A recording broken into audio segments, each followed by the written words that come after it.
Mobilni biološki laboratorij je namenjen identifikaciji bioloških agensov, ki lahko ogrožajo tako Slovenijo kot tudi svet. Za identifikacijo bioloških agensov uporabljamo dve aparaturi, ki se imenujeta Smart Cycler 2. To sta aparaturi, ki omogočata verižno polimerazno reakcijo v realnem času.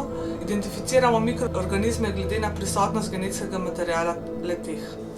Sama izolacija DNA oziroma delo poteka v zaščitni komori z rokavicami. Ta komora nam omogoča popolnoma varno delo, saj zaščiti delavca v samem laboratoriju.